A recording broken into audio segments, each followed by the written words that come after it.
Bonjour à tous les amis et bienvenue sur After Fight. J'espère que vous allez bien. On est de retour aujourd'hui avec mon ami Kevin. On vous souhaite une bonne année, meilleurs vœux. On est aujourd'hui pour parler là d'un événement qui a eu lieu dans la nuit de samedi à dimanche. C'est évidemment l'UFC 311 à Los Angeles, mais aussi l'Ares 28 auquel j'ai eu la chance de pouvoir assister pour le compte d'After Fight. Donc on est là pour débriefer ces deux événements. Donc c'est parti pour le débrief de l'Ares et de l'UFC. Bon, le Kev. On met directement les pieds dans le plat. Moi, j'ai mis mon maillot de Nice, mais on va y venir après. Commençons d'abord par l'UFC. Le Kev, Mike Cano, dans le main event déjà. Il avait aucune chance. Franchement, ouais, sur le papier, il avait aucune chance. Après, ça reste un combattant pour moi qui avait rien à perdre. Tu vois, étant donné qu'il a pris le short notice. Je veux juste préciser que je suis vraiment déçu de ne pas avoir vu Tsarukyan. Parce que franchement, Moi aussi, quel regret. Oh ouais, là là. c'était le combat que j'attendais de voir. Et je pense que même tous les fans, on est tous déçus de ne pas avoir cette opposition. Et en plus, quand on voit le combat qu'on a eu. Bah, on se dit franchement, on reste sur notre fin parce que bah, Islam Makhachev aujourd'hui c'est le combattant numéro un pound for pound. Donc franchement, en face de lui, il lui faut de l'opposition. Et il lui faut un top 10. Il lui faut un top, tu vois, pas le top 10 quoi. Parce que pour rappel, Renato Moicano, il est dixième. Il venait Ouais. Mais d'affronter pourtant, l'ISD. accessoirement, tu as vu que dans le premier round, il lui a mis un knockdown quasiment à Makhachev. Et ça m'a surpris. Moi, à mes amis, je leur ai dit pendant 2 jours, depuis qu'on avait appris les Mm. nouvelles, que pour moi, il ne serait pas un faire-valoir. Parce qu'il avait quand même des arguments pour résister un minimum, on va dire. Et même si, voilà, au sol, bah, dès qu'Islam il l'a emmené au sol, c'était fini quasiment. Mais tu as vu que debout, Islam a quand même eu. Il est un peu peur, on peut le dire quand même, Mm. de McKenna, je ne sais pas. Mais tu as vu qu'il était un peu craintif et il y a eu ce knockdown qui est Ben, intervenu. Et moi, c'est pour ça c'était qu'il est directement allé au sol. c'était tout l'inverse, tu vois. Je m'attendais à avoir la dangerosité de Moïcano, pour moi, elle était au sol, vu ce qu'il avait fait à BSD, tu vois. Et je m'attendais pas C'est vrai qu'il a gratté le corps redoutable. voilà, qu'il soit dangereux debout et alors, faudrait que je revoie la séquence parce que je te mens pas. Sur le moment, moi, quand je l'ai vu, j'ai eu l'impression qu'il a glissé plus qu'il a été knockdown. Donc Intéressant. voilà. Mais en tout cas, en fait, quand j'ai su aussi que Moïcano il allait prendre le backup, je me suis dit c'est bien pour nous, fans du MMA français, ça peut faire briller Benoît, tu vois.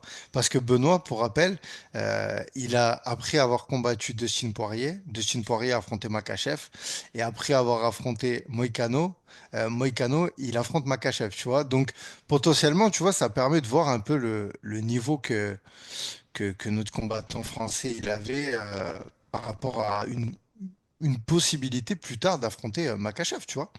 Mm. Mais clairement, aujourd'hui, c'est très dur. On a vu la différence de niveau et franchement, Devils. quel combat. Ouais, quel Il y avait combat, niveau franchement. dans ce jeu. Ouais, grave, grave. Et Makhachev, franchement, bah, dominant. Voilà, comme tu l'as dit, là, il a sécurisé. Il l'a amené au sol avec une facilité aussi.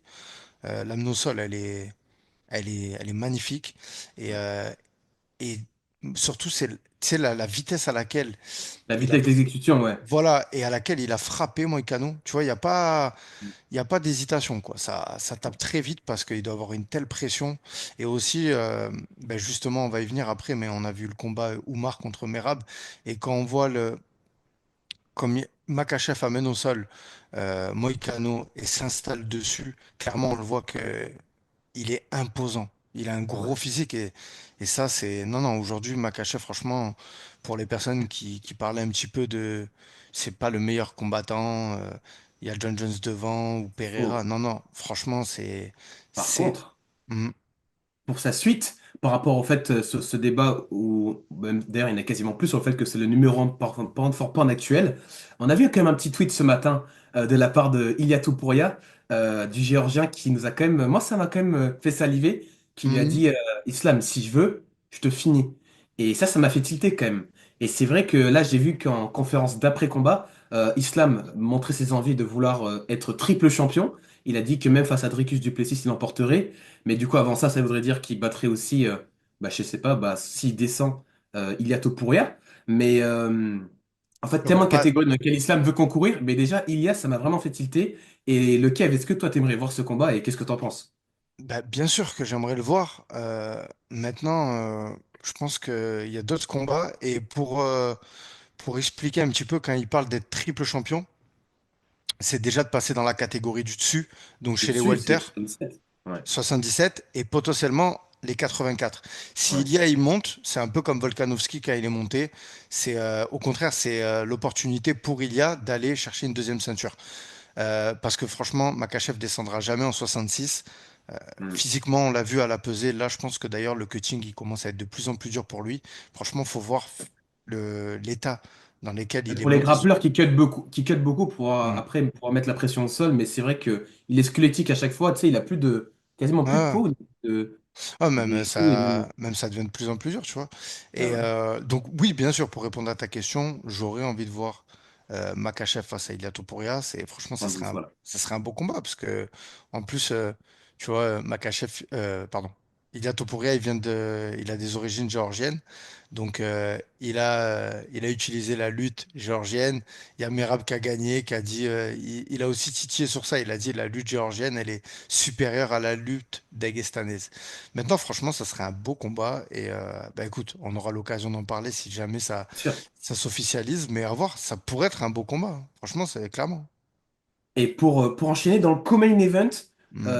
moi je l'ai regardé ce matin Ouais, avec mon père et on était estomaqués parce que franchement, il n'y a pas eu une seconde de répit. Et le Kev, tu as vu que Joe Rogan parlait du plus beau combat de l'histoire de la catégorie des bantamweight. Toi, vraiment, est-ce que tu as été choqué en voyant ce combat? Et à quel point tu as été surpris par la perf de Mera parce que tu as vu que tout le monde quasiment le donnait perdant. bien sûr, bien sûr. Bah, alors après, quand on prenait les données, franchement, Merab, il a un palmarès qui est monstrueux. Il a Bien sûr. affronté tout le monde. Il a affronté des grands noms dans la catégorie. C'est vrai que Oumar, franchement, vu le combat qu'il a délivré, c'est un monstre. Mais je pense qu'il y a quand même le nom Nurmagomedov qui pesait Mhm. dans la balance pour justement faire qu'il était favori. Bah, mais Mais, largement, tu te rends compte, mais quand on voit elle ce était qu'il a à donné, 1,20, sa cote ouais, était bien à sûr. 1,20 et Merab à 3,60. Tu te rends compte la Ouais, différence? ouais, non. Franchement, Alors que Merab est le champion. Ça m'a choqué, ah, ça. il y avait de l'argent à faire là, hein. Ceux qui ont parié sur Merab, ils doivent être contents, hein. Je Mais pense que c'est clair. grave, grave. Mais franchement, non, non, non, Après, voilà, Merab, il est impressionnant, il a un gros volume. Franchement, ce qu'il a réussi à faire. Et à la fin, et surtout, moi, ce qui m'a impressionné, c'est que ce mec-là, il aurait pu faire encore 2 ou 3 rounds, quoi. Tu vois? Et au début, C'est électrique, il les deux parlait à premiers Joe rounds, Rogan, il dit n'importe quoi. ouais, les 2 premiers rounds, Il mord du fou. c'était serré, les 2 premiers rounds. Et quand on a commencé à voir Oumar qui avait la bouche ouverte, et là, j'ai dit, ah ouais. Mais après aussi, faut prendre en compte que Oumar, dans la catégorie, bah, ça fait pas non plus, tu vois, il est pas sur une série de victoires comme Merab. Ça a Merab, habitué à aller très vite. là, ça fait un moment qu'il est habitué aux 5 rounds. Donc voilà, il y a- il est monté dans la catégorie. Non, franchement, Merab, il est monstrueux et aujourd'hui, je vois pas grand monde l'arrêter. Le rythme qu'il a. En plus, ce qui est intéressant, c'est que tu vois, c'est vrai que c'est pas ce qu'il y a de plus spectaculaire à l'UFC parce que tu vois, il met pas KO ses adversaires, il les Non. soumet pas, mais Mais en c'est le fait, rythme qui est choquant. voilà, mais le volume et il gagne. En fait, le mec, il gagne. Tu vois, donc, et franchement, faut se rendre compte de ce qu'il a fait, la performance. Il a réussi à battre un Nurmagomedov. Mec, c'est incroyable. Franchement, moi, tu vois, sur le moment, j'arrivais pas à y croire. Tu vois, parce que on voit tous, justement, ces mecs-là qui sont invincibles, on les voit pas beaucoup perdre. Attention, ils perdent quand même. Mais ce que je veux dire, c'est que voir un Nurmagomedov perdre à l'UFC, Ouais. c'était la première fois, tu vois. C'était la première fois, mais je trouve il manquait physiquement quelque chose à Oumar. Tu vois, les amener au sol, euh, les frappes. J'ai trouvé que, et surtout, voilà, c'est l'adversité qu'il a en face. Merab, il encaisse énormément. Mais je trouvais qu'il manquait ce truc à Oumar pour faire la différence. Voilà, c'était un combat serré, mais il n'a pas su faire la différence et c'est pour ça qu'il paiera la décision. Et il y a pas à rougir. Il va rester dans la catégorie et je le vois aller loin, hein. Mais ça va être compliqué, hein. Tant que Merab est là, franchement, voilà, il va pas lâcher Et l'affaire. quelle suite pour Merab? Tu voudrais plutôt une revanche contre Oumar Nurmagomedov ou le revoir alors Non, contre Sean O'Malley? moi je sais. Ou autre. Ouais, bah, il y a Petr Yan aussi. Il y a Petr Yan. Moi, je pense Il a qu'un gagné Petr. contre Figueiredo en novembre. Ouais, moi je pense que Petr Yan, ça peut être un combattant qui peut lui poser des problèmes. En fait, Merab, je pense pour l'arrêter, il va falloir que tu vois, un gros knockout power. Features. Ouais, quelqu'un qui vraiment a la foudre dans les poings euh, et qui frappe fort, tu vois, et qui a pas peur du sol, mais ça va être Mhm. compliqué, hein. Franchement, je te mens pas, même Petr Yan, c'est compliqué. Ouais, c'est compliqué. C'est le beau OBA. C'est le beau OBA. Grave, grave. Ah non, franchement, là, ça va. Je sais pas. Je sais pas qui va pouvoir battre la tempête géorgienne, quoi. Tu vois. Bon, pour avancer évidemment, Ouais. un petit mot peut-être sur le combat moi, qui m'a vraiment diverti entre Jiri Prohaska, le héros de la semaine, T'en as qui est pensé quand même, quoi? t'as vu que c'était le héros de la salle alors que Jamal Hill est américain, ça c'est vraiment une dinguerie, c'était incroyable. Ouais, Qui a c'est vrai. livré une vraie guerre en 3 rounds contre justement un américain qui voulait repartir de l'avant après sa défaite contre Alex Pereira à l'UFC 300 et qui, même si il a montré comme de bonnes choses, je trouvais Jamal Hill était bien mieux évidemment que contre Pereira. Bah, il s'est fait déconnecter pareil, 3e round. Je l'ai regardé le combat, mais sincèrement, j'avais pas grand intérêt parce que franchement, Prochaska, un style très efficace, Moi, j'adore, moi. mais on a vu ses failles. Oui, c'est la guerre, c'est spectaculaire. Jamal Hill, pareil, ça frappe fort. Enfin, on savait qu'on allait avoir un KO d'un côté comme de l'autre, mais en fait, c'est pour la suite de la catégorie. Je trouve que le combat, les deux ils se sont fait, ils ont été mis KO par Shama, tu vois, et justement d'avoir vu Ah, ce il a demandé combat, un troisième combat, voilà. ouais, mais quel Un petit intérêt. souffle. Ça te fait Ouais, souffler. ouais, mais il n'y a pas d'intérêt parce que quand tu vois les deux s'affronter, tu le vois qu'ils ont toujours pas le niveau de Pereira et Ah, qu'ils mais la l'auront guerre de jamais. Jiri Prohaska, moi, Ils quand je l'auront suis rentré jamais. dedans, c'est la guerre à éviter. Tu sais, la guerre comme ça, là. Faut Ben ouais, mais arrêter. en tout cas, ça lui réussit. C'est sa garde, c'est son style et Ah, mais c'est ce ça qui fait trop fait. peur, franchement, ça fait trop peur. Ouais, mais c'est son style. C'est ce qui fait que ce mec, il a été champion du Rising, qu'il a été champion Bien de sûr, l'UFC, tu vois. Donc, bien sûr, mais oui. oui, quand t'as un mec en face de toi comme Alex Pereira, Ouais, bah voilà, tu peux pas avoir une c'est garde l'autre. comme ça. Mais écoute, en tout cas, c'est bien pour pour Prochaska. Ça le permet qu'il reste euh, dans les devants de la catégorie. À voir. Là, ils ont officialisé Alex Pereira contre Magomed Ankalaev. C'est le combat que j'attends. Et je sais pas qui on a dans la KT pour pouvoir affronter. Parce que là, il a affronté Rakic. Je sais qu'il y a aussi Volkanos Demir. Enfin, pourquoi pas faire une revanche face à Ozdemir. Enfin, il y a pas, il y aura d'autres combats, tu vois. Il y a Johnny Walker, c'est une catégorie Hulberg, qui peut-être. Ah non, tourne en Hulberg, rond. En bien fait, le sûr. problème, c'est que Alex Pereira, elle avait tout le monde dans cette catégorie. Donc, c'est chaud. Ouais, Hülberg aussi, ouais. Très justement dit. Bon, on en vient à l'ARES, Un petit mot sur Almeida, quand même, peut-être. Ah, Almeida, qui bon. a call out notre bon Ah, gamin. ah là là, Il bah. arrête pas. Ah, il Du lâche coup, pas alors ce l'affaire. combat, je ne vais Il pas lâche mentir, je pas ne l'ai pas vu, l'affaire. du coup, parce que Ouais. je Ben, revenais de l'ARES, mais écoute, c'est pas très euh, grave. Ce qu'il faut retenir, moi, de ce combat, c'est surtout qu'il lâche pas l'affaire avec Cyril Gann. ouais, mais pourquoi? Il sait, en fait, qu'est-ce qu'il sait qu'on ne sait pas? Il sait qu'il Ben, va l'emmener en eau trouble. C'est ouais, je ça la pense. vérité. Ouais, je pense. Puis, tu sais, Cyril Gann, il est bien classé dans la catégorie et ça serait le meilleur moyen Ouais, de c'est pouvoir. toujours un Voilà. bon, un pied vers la ceinture, Puis, tu sais, il a toujours vers en tête les hauts du classement. il a toujours en tête les points faibles de Cyril Gann, le sol. Donc, il se dit, moi, je peux capitaliser là-dessus et essayer de faire quelque chose, tu vois. Donc, voilà. Mais en tout cas, il s'entête, quoi. Moi, je pense que c'est un combat qui pourrait arriver. Attention, hein. Attention, prochain UFC Paris, on pourrait avoir un Brésilien qui débarque, hein. Les araignées, Affaire à bon. suivre, affaire à suivre. Affaire à suivre. Écoute, on passe à l'ARES. C'est Donc, pas. t'étais là-bas pour couvrir l'événement. Bien sûr. Ben écoute, qu'est-ce que t'as pensé de l'événement, Nathan? Bah Comparé à écoute, l'ARES Marseille, déjà. ah, donc faut rappeler que depuis novembre, j'ai eu la chance, en ta compagnie, d'aller à l'ARES Marseille, donc je vais pouvoir On faire a la fait deux arrêts, comparaison. ça. D'aller au KSW Paris, Alain Dupied-Point à Nice, d'ailleurs c'était super. Et là du coup, pareil à Nice, il y avait aussi l'ARES. Donc l'ARES qui est le premier événement majeur des MMA à Nice, vu que le premier c'était le Warrior Nikaya, mais le premier majeur c'était donc l'ARES qui était, ça m'a surpris, plein dès le premier combat. Ça c'est le premier truc que j'ai envie de redire parce que j'avais un peu des doutes par rapport à la carte, vu qu'on le sait, ben, la figure qui portait la carte, c'était Axel. Mais derrière ça, peut-être que le public niçois, il n'est pas encore super éduqué, donc il découvrait la majorité des combats. Et ben non, dès le premier combat, dès les prélims à 19h30 au final, la salle était, mais pour de vrai, hein, était Capacité quasiment. de la salle, tu le sais? Le Hmm. Nikaya, c'est Ouais. combien? Alors c'est 5300. Ok. C'est une salle qui accueille habituellement des concerts. Et là, on était donc 5000. Donc, je pense qu'elle a 5004 de capacité et on était 5320. C'est les chiffres officiels Ouais, donc c'était de la full, RES. quoi. Donc c'était full, tout simplement. Et Ok. c'était, moi je te dis que c'était à 90% full dès 19h30. Donc c'est ça la vraie surprise.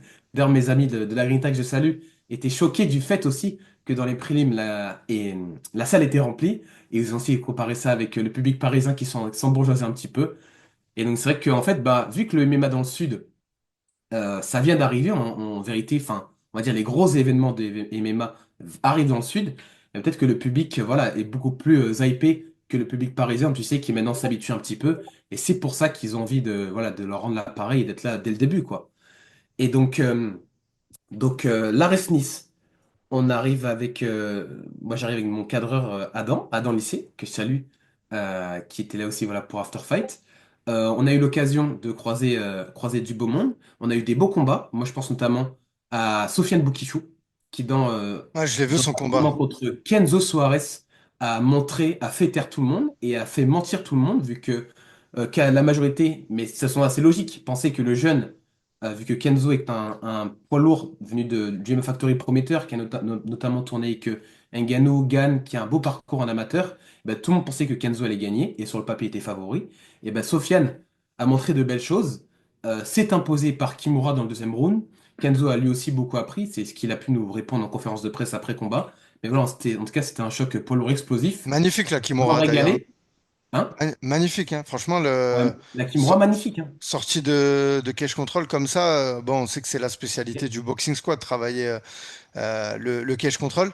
Mais, et d'ailleurs, tu me diras ce que tu en penses, mais moi, pour moi, il méritait la soumission de la soirée, hein, Sofiane Boukishou. Bah, justement, alors ça c'est aussi c'est important de pouvoir couvrir des événements comme ça, vu que de mes yeux, je l'ai vu un peu attristé en conf après combat quand il a compris que c'était Ouais, c'est Xavier qui normal. avait Lessou qui a obtenu la soumission de la soirée en obtenant la ceinture intérimaire après sa victoire. Et du coup, j'ai vu un peu la déception dans le regard de Sofiane, J'ai qui cru que vrai était légitime. j'ai cru que t'allais me dire que c'était Xavier Le Sou qui a eu les sous. Ah, pas mal, ok, ok. Là, on mériterait un petit jingle, là. Ça mériterait un petit jingle. Non, mais oui, Mais non, mais c'est en tout normal, cas, voilà, hein. Il l'a Sofiane, non, mérité. mais Moi, pour très, moi, il l'a très beau mérité. combat. Hmm. Et la suite pour lui, c'est justement, c'est ce qui lui a été demandé. Et la suite logique, est-ce que alors on voudrait une revanche contre AB, contre Boulox, Aboubakar Bathily? Et ce serait logique. Mais après, il y a Xavier Lessou, évidemment, qui est maintenant le champion intérimaire. Donc Hmm. Sofiane va devoir peut-être attendre, on va voir. Mais c'est vrai que la catégorie des poids lourds de l'ARES, il y a quelques match-ups intéressants à faire. Ouais. Écoute, est-ce qu'on passerait pas à la suite qu'est-ce qu'il y avait d'autre comme combat Bah écoute, j'ai aussi aimé, j'ai aussi aimé le combat. Donc évidemment le main event entre Axel Sola et Attends, Caio excuse-moi, avant de parler du Fikakedo. main event, moi je voulais parler Mais d'un avant, combat qui a eu, je crois que c'était dans les débuts de la soirée, ça a été un chaos ouais, monstrueux. ouais. Ça a Par été le relais. pensionnaire du Mamoudi Gym. Ouais, tout à fait. Je voulais qu'on en parle de ça parce que ça a été relayé par Nassourdine Imavov. Enfin, Mhm. c'était spectaculaire, hein. Dis-moi, toi qui étais Et ça, sur place, est-ce que tu as bien vu alors ça, le. je suis arrivé pendant. Donc, Ok, ok. Je vais retrouver le nom du combattant, mais franchement, en tout cas, ça, moi je l'ai vu passer le chaos, mais ça. Nicolas Haute qui était Hmm, naturel. Quand le KO a eu lieu, il est resté quasiment intact, comme si ouais, c'était quelque chose de normal, habituel. Mais c'est aussi peut-être aussi parce que il savait, il savait que debout, son élève était plus fort, c'est pour ça. ouais. Ouais, je suis d'accord avec toi. Je vais juste retrouver le nom quand même, que c'est important. Juste avant, je voulais juste dire, et moi, pour Sofiane Boukishou, ben, oui, certes, ils ont fait la ceinture intérimaire, mais j'aurais bien vu la revanche face à Boulox, parce que quand même, faut rappeler que c'était une décision, tu vois. Donc, moi, Ouais, mais après, c'était quand même une vraie domination de la part de ouais, AB. tout à fait. Je dis pas, mais tu vois, c'était une décision. Donc, dans tous les cas, Ouais. je suis chaud de revoir. J'arrive pas à retrouver le nom, le combat.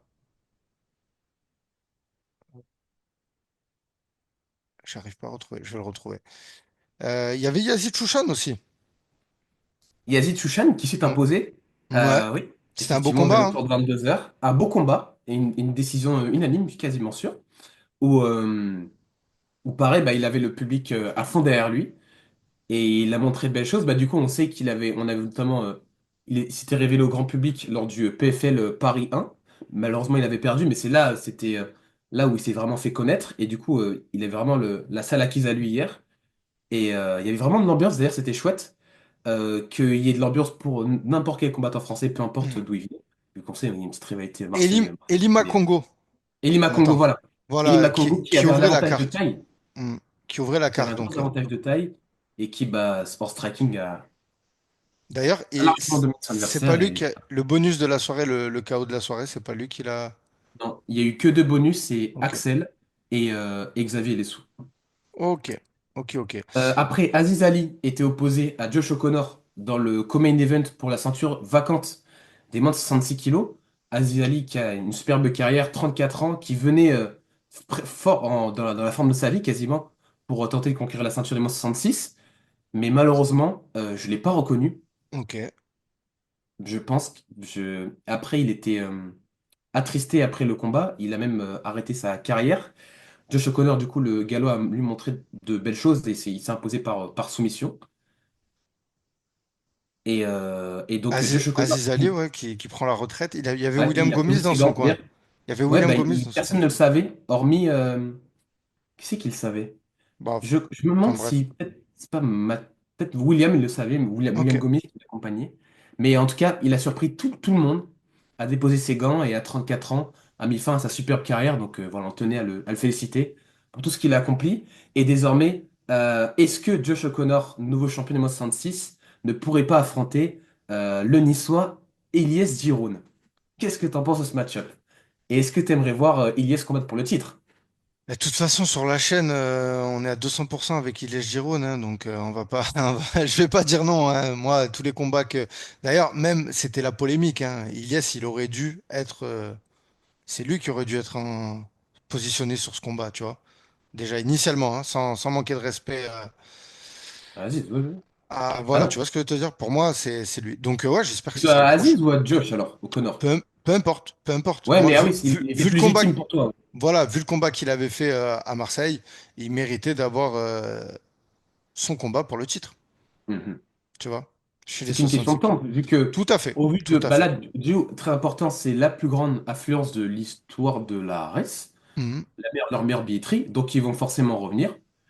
Et, ou même ailleurs d'ailleurs, T'as des c'est infos sûr. sur ça? Combattre. Est-ce qu'on a la certitude que Arès va s'implanter dans le sud de la France comme ça? Peut-être ils vont faire Ah, un bah, c'est Arès-Lyon? juste, enfin, c'est pour moi, c'est une déduction logique. J'ai pas d'informations à ce sujet, mais Ok. enfin, ça paraît logique que là, tu viens de faire deux événements à Marseille et Paris. Dans les deux cas, il y avait une grosse ambiance.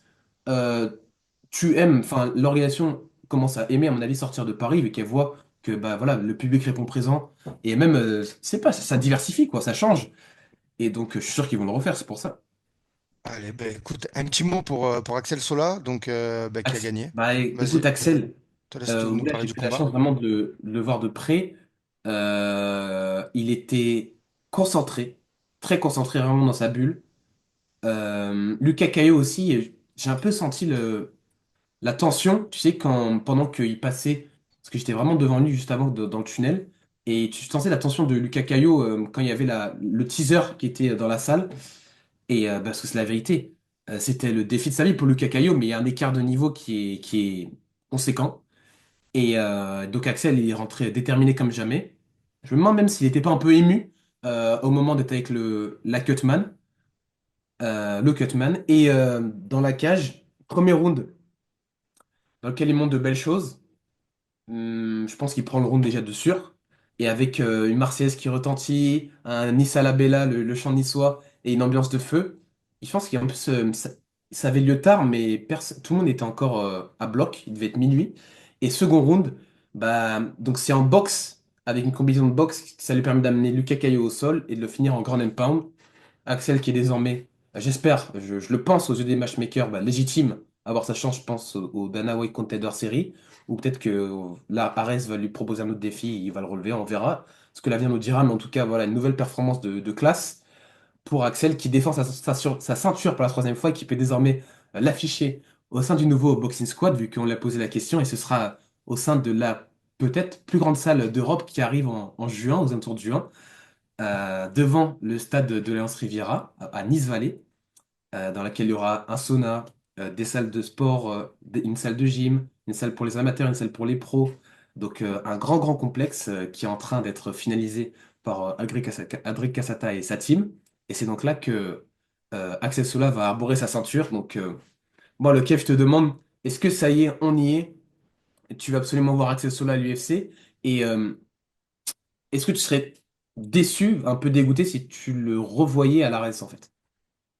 Alors, non, je ne serais pas déçu de le voir continuer à exercer à l'ARES, tu vois, mais je pense vraiment que il a sa place à l'UFC, tu vois, et je pense la même chose pour Virgile, tu vois.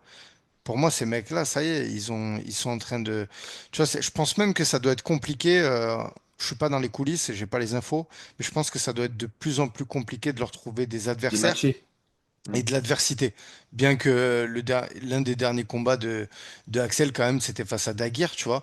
Et à la rigueur, je crois que c'est une question qui avait été posée en Ouais. conférence de presse. Moi, j'aurais bien aimé voir une revanche encore face à Daguerre, tu vois.